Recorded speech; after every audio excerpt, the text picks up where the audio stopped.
l'Océan Indien. Aujourd'hui, je vous invite à un voyage imaginaire à travers la France. Et pour ne pas se tromper de chemin, on aura besoin de vos connaissances acquises aux leçons de géographie, mais aussi celles apprises aux leçons de français sur la géographie de la France. Donc, le sujet d'aujourd'hui, carte d'identité de la France. Pour dévoiler l'identité de la France, on va découvrir et redécouvrir la géographie, les régions, les villes, la population. Je vous invite à réviser les données essentielles sur la géographie de la France en cette vidéo. La géographie de la France. Voici la France. La France a la forme d'un hexagone. Les mers et océans. La France est bordée de 4 mers et océans.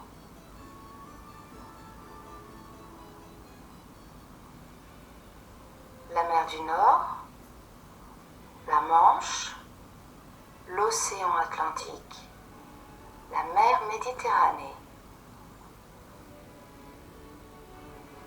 Les pays limitrophes. Sur cette carte, les pays limitrophes de la France sont colorés.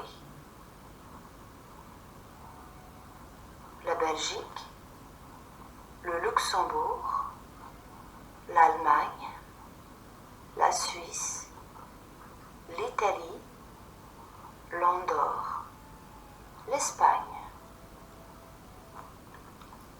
Les principaux fleuves.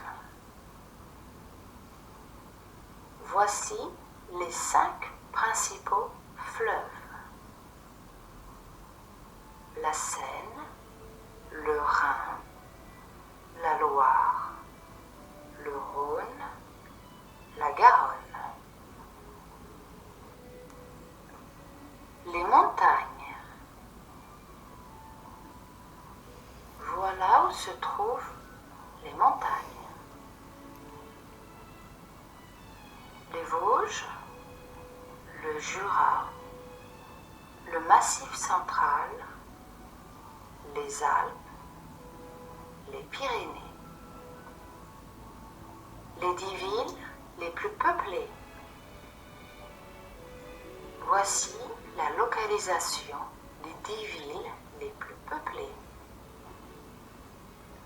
Lille, Paris, Strasbourg, Nantes, Lyon, Bordeaux, Toulouse, Montpellier, Marseille, Nice. Vous avez reconnu les principales dénominations géographiques de la France. Maintenant, entraînez-vous à les repérer sur la carte. Je vous ai dit que les connaissances et les compétences de géographie vous seront très utiles. Vérifions ensemble.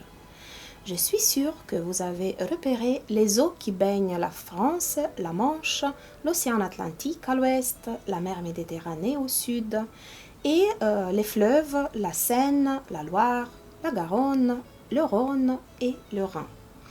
Vous avez trouvé évidemment les montagnes, le Jura, les Vosges à l'est, les Alpes au sud-est, les Pyrénées au sud et le Massif central au centre. Vous n'avez pas oublié la Corse, j'espère, cette île française dans la Méditerranée. Arrêtons-nous un peu sur le relief de la France qui est très varié. Il y a des champs et des plaines en vert, des plateaux et des montagnes en brun. Connaissez-vous les réponses à ces questions? Quelle montagne il faut traverser pour aller en Espagne?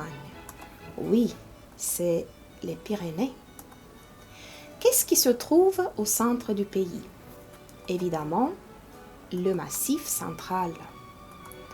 Dans quelle montagne il y a une plus grande superficie de 2000 mètres d'altitude? Ce sont les Alpes, bien sûr, les montagnes les plus hautes de l'Europe. C'est le temps pour un voyage dans les montagnes. Regardez la vidéo et admirez les sommets de la France. Faisons connaissance avec les paysages montagnards de la France. Sur la première image, on voit le Mont Blanc, c'est le sommet des Alpes et de toute la France et bien de toute l'Europe. On y vient pour faire du ski et pour respirer un air extrêmement pur.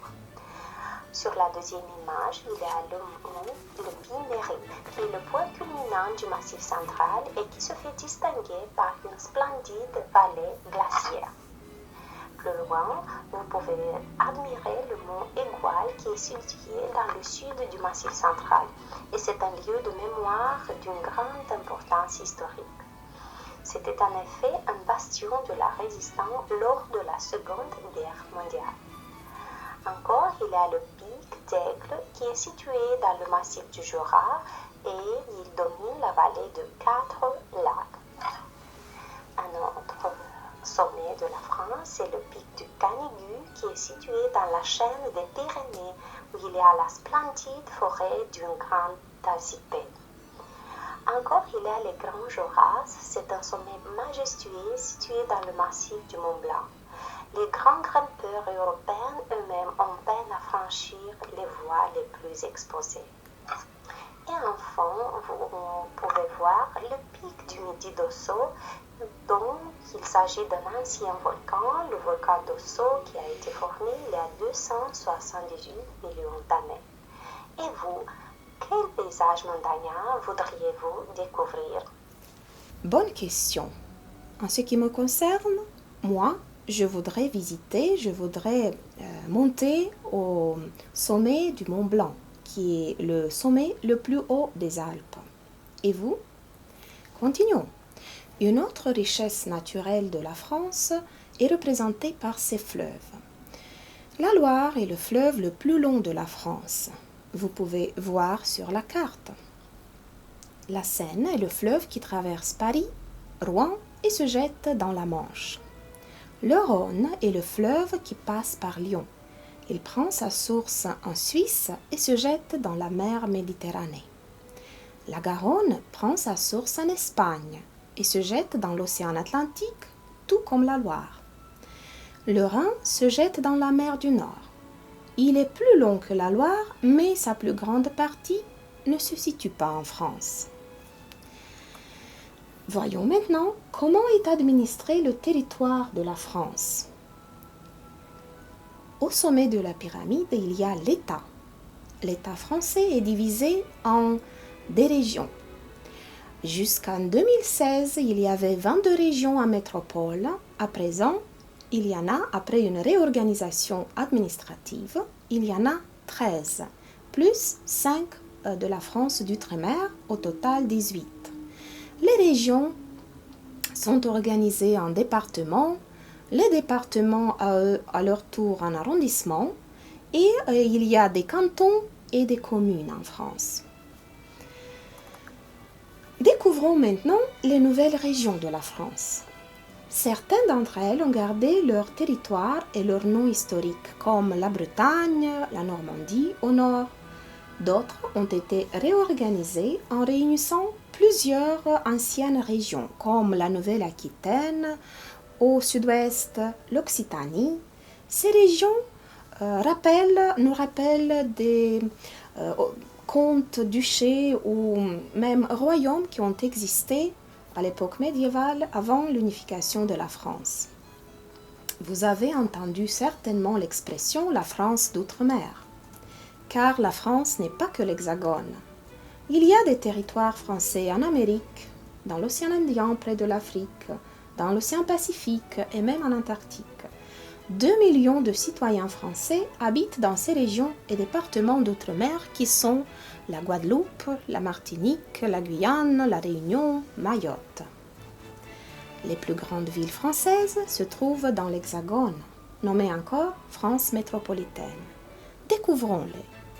Bien sûr, la capitale, Paris, est la plus grande et avec sa banlieue et le département Île-de-France compte environ 10,4 millions d'habitants. La deuxième ville de France avec environ 1,5 million d'habitants est Marseille. Mais Marseille est encore la plus ancienne ville de France et le premier port maritime. Une autre grande ville de France est Lyon. Ensuite viennent Nice, Toulouse, la ville rose, car toutes les maisons sont roses à cause d'une brique locale. Il y a encore Bordeaux, Nantes, Lille au nord, Grenoble dans les montagnes, Toulon au bord de la Méditerranée. Maintenant, exercez-vous à localiser ces villes sur la carte. Vous avez trouvé Paris, je suis sûre. Marseille, la deuxième ville au bord de la Méditerranée. Lyon, troisième ville de France. Toulouse, la ville rose. Nice, au bord de la Méditerranée. Nantes, au bord de l'Atlantique. Strasbourg, la capitale de l'Europe. Montpellier, au sud. Bordeaux. Lille, au nord. Caen. Reims. Dijon. Limoges et Brest. Et finalement, le dernier point de notre plan, la population. La population française a augmenté et compte plus de 67 millions d'habitants en 2020. L'âge moyen d'un Français est de 42 ans.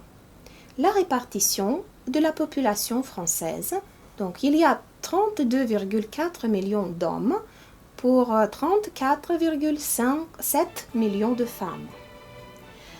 Pour terminer notre voyage, je vous propose de vous auto-évaluer à l'aide d'un quiz sur la géographie de la France. Peut-être allez-vous découvrir de nouvelles choses sur la France. Bonne chance! Pour vous intriguer, voyons quelques questions de ce quiz. La France est aussi appelée l'Hexagone, vrai? Et vous avez remarqué les 3 côtés maritimes et les 3 côtés terrestres de l'Hexagone français. Une autre question. Le mont Saint-Michel se trouve en Bretagne. Faux, car ce monument, classé dans le patrimoine mondial de l'UNESCO, se trouve en Normandie. Certains volcans d'Auvergne situés dans le Massif central sont encore actifs. Absolument faux, car il n'y a aucun volcan actif en France métropolitaine. La France métropolitaine compte principalement 4 saisons. Vrai? Et vous les connaissez toutes, car ce sont les mêmes saisons que chez nous. La Côte d'Azur se situe au sud-est de la France. Vrai? La Côte d'Azur au bord de la Méditerranée au sud-est de la France. Classez les villes suivantes de celles qui comptent le plus grand nombre d'habitants à celles qui en comptent le moins. Essayons. Paris, en tête de classement. Deuxième ville, Marseille. Lyon. Toulouse. Nice. Nantes. Voyons quelle est la réponse correcte.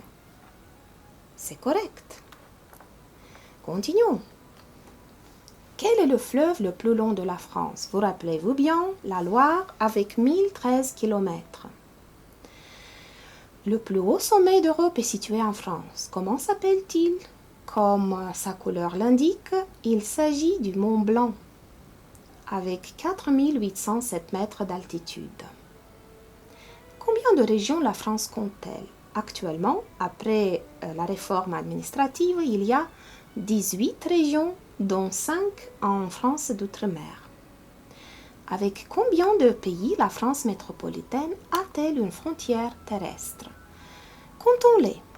La Belgique, le Luxembourg, l'Allemagne, la Suisse, l'Italie, l'Andorre, l'Espagne. J'ai compté 7, mais c'est faux, car il y a encore un tout petit pays au bord de la Méditerranée avec lequel la France a des frontières terrestres, c'est Monaco. À combien de kilomètres de Paris se trouve le département français le plus éloigné? Je vais essayer le nombre le plus grand. 9180 km. Et c'est vrai, c'est en Réunion, près de l'Afrique, la région d'outre-mer, la Réunion. Laquelle de ces îles est française? La Martinique, bien sûr. Combien la France métropolitaine compte-t-elle de mers et d'océans autour d'elle? Voyons. La mer du Nord, la Manche, l'océan Atlantique et la mer Méditerranée, 4. Correct. En 1954, 55% des Français habitaient les villes. Quel est le pourcentage actuel? Bien sûr, il a augmenté. Et essayons le nombre 82 et c'est correct. Actuellement, 82% de la population française habite dans des villes. Et encore une question. Depuis quelle ville française le tunnel sous la Manche relie-t-il la France et l'Angleterre? C'est la ville Calais. Et le tunnel sous la Manche est long de 50,5 km, dont 38 percés sous la mer. Voilà, c'est la fin de notre tour à travers la France. Mes félicitations pour ce voyage magnifique. Bonne journée à tous.